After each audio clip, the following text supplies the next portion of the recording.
Hello, everyone. Oh, so late. And all kinds of rearranging myself. It has been quite the weekend. Quite the weekend. I cannot begin to tell you all the interesting adventures. And I need a pillow. And I'm supposed to go live earlier. Let me take a minute. Let me just take a minute and get a little bit centered.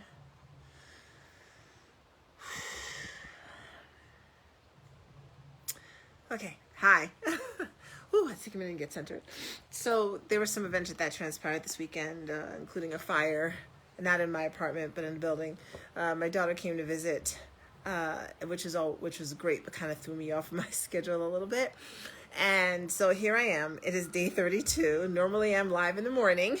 As those of you who have been following along know, we've been doing the Abundance book for the past 31 days. This is day 32 with John Randolph Price. There's a statement that you say every day, and this is designed to shift your mentality around abundance and to shift your mentality really around your life, because the first week, it was about the connection. Well, the first 10 days, it was about the connection to your spiritual self. The second 10 days, we focused on your connection to relationships and love. And the third set of 10 days, we focused on your health and your wellness. And this is the fourth set of 10 days, the last set of 10 days. And now we're going to talk about the money. Now, when I did it this time, I didn't know that I intended to do segments of the days, but it actually worked out. And I liked how it flowed, to be honest, because before I try to relate the statements to different areas of your life so you can see how abundance is not just about your money. It's not just about your money. And I chose money as the last one because I know that's the thing that everybody's always going to focus on. And my hope was that people got clear about their connection to self, their connection to their relationships, their connection to their body, and now their connection to money. So the statement for day 32 is the same as the statement for day 2. I lift up my mind and heart to be aware, to understand, and to know that the divine presence I am is the source and substance of all my good. I lift up my mind and heart to be aware, to understand, and to know that the divine presence I am is the source and substance of all my good. So we're talking about straight money right now, right? We're diving into money. If you were here for the first 10 days, I spoke about about the necessity of understanding your connection to the divine source I am, to source energy I am, to knowing that you are not separate from the same thing. And I repeat this in case you're new and you're just popping on. And if you've been here, it's okay. It'll seep in your head more. You are connected to the same source that creates the sun, the moon, the stars, the trees, the planets, the everything.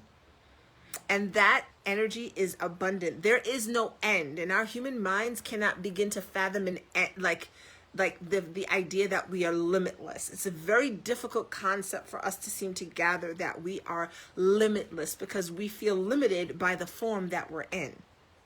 And this is simply only the form that we have decided to take on in this particular realm, on this particular planet.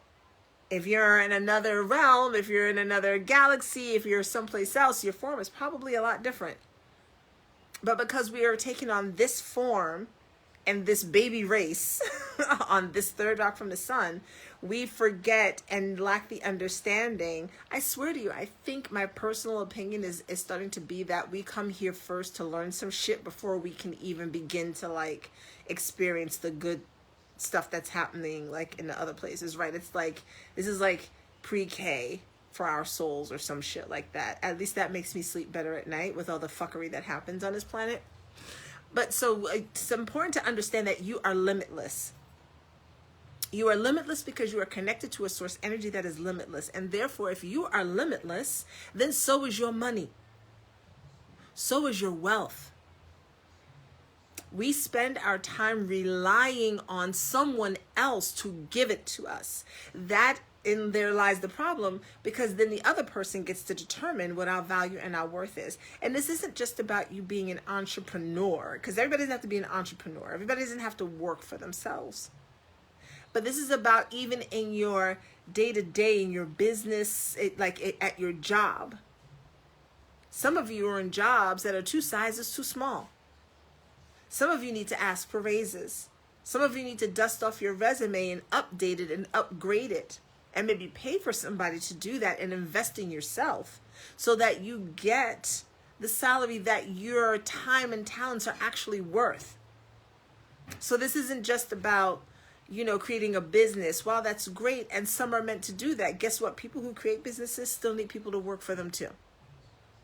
Right? So it's not about whether you have a job versus work for yourself. The point is that relying on someone else to determine your worth will keep you impoverished. Understanding that you are source energy, that you are limitless, that you are the divine I am, and that when you put your faith, trust, and understanding in that, you can create whatever kind of wealth you want. That's the golden ticket right there. That's the understanding right there. Your wealth and abundance and prosperity are not due to your boss, your job, the government, if you're on government assistance. Those are simply machinations. Those are the mechanisms through which you are receiving back your own vibration of how you feel about wealth. Does that make sense? So when I was on government assistance, and I've been on all of it, I don't think there's a program I have not been on. When I was on some type of government subsidy assistance, that was feeding back to me where I felt I deserved what I felt I deserved. You understand? Like it's not just that I was dependent on the government for my cash when I was on cash assistance or my SNAP benefits or something like that.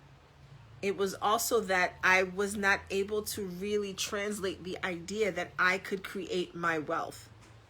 I still thought that someone else had to give it to me in some form. I thought I had to do a certain thing and then someone would give it to me in that form. So I thought it was about my doing. I thought it was about my activity.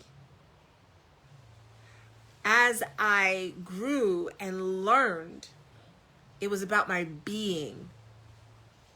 And because we grew up in a world that's constantly making us do, it's so difficult for us to say, it's my being that creates my wealth. And see, in being, you're not sitting around not doing shit. You know, being, the ing, there's action involved in that. To be, this is a verb. So there's action involved in that. Once I understood that it was my being that created my wealth, then it was a matter of how was my being creating my wealth? Was it creating it through a job? Was it creating it through, well, I don't consider government assistance wealth, but my money. Let's say my money. Was my being creating my money through a job? Was my being creating my money through government assistance? Was my being creating my money through, friends and family paying my rent or, giving me money for food or things like that? Yes. And then when I really got to the point where it was like, this is not what I want to create. Like, I don't like it. I don't like how it feels. I had to begin to really shift my mentality. This is my 4th year using this book. And when I tell you that in 4 years of me using this book, and I've only done it once a year, in the 4 years of me using this book and going through these 40 days, and you can get this book on Amazon, it's like $9.95, something like that. In the 4 years of using this book and going through this 40 days once a year, my wealth has shifted. We're talking 2016. In the beginning of 2016, I was on cash assistance. Cash assistance. I think the end of 2015. End of 2015, beginning of 2016, I was on cash assistance. Food stamps. I was this apartment that I'm in was my mother's, and so she was here. So technically, I didn't have my own apartment at the time. I couldn't. It's not I couldn't barely make ends meet. It's that ends couldn't even see each other. They couldn't even wave hi to begin to meet. That's where I was 4 years ago. Totally different life. And it's about to be totally different in 2021. Your wealth is not dependent, and this is one of the statements for one of the days, so you're going to hear me say this again. Your wealth is not dependent on anything outside of you. It is all about you internally. It is about how you feel about your money. It is about how you feel about what you deserve. It is about how you feel about what you're worth. It's not about anyone else. I lift up my mind and heart to be aware, to understand, and to know that the divine presence I am is the source and substance of all my good. You lift up your mind and heart to be aware, to understand, and to know that the divine presence I am is the source and substance of all of your good. It's not your job. It's not anybody else. It is divine presence. It is the divine presence I am that is the source and substance of all of it. Now, if you're Christian and you're watching this, well, then it that's the same thing to say in church, right? God is the divine. God is. I don't even know, because I can't even get it out my mouth the way a Christian would say it. What the hell is wrong with me? God is the substance of all your good, right? I'm sure there's something like that. Oh my gosh. As an aside, I've gone over this. I can so appreciate the metaphysics of the Bible. I just can't get with the dogma of what so many Christians preach. It's so ego driven to me, but that's a whole nother story. I'm not going to get into that tonight. Anyway, that's it for this evening. Just please remember, the divine presence I am is the source and substance of all of your good. Just repeat that to yourself, just that part over and over and over again, until hopefully it starts to sink into your body. And I'll be back in the morning tomorrow morning to talk about day 33. And I love the number 33 because my master number is 6. It's 33. So I like that number. All right. I will see you tomorrow. I know you can't have a fucking abundant day because the day is already damn over, but I hope you had a fucking abundant day. And I'll see you back here tomorrow. Bye.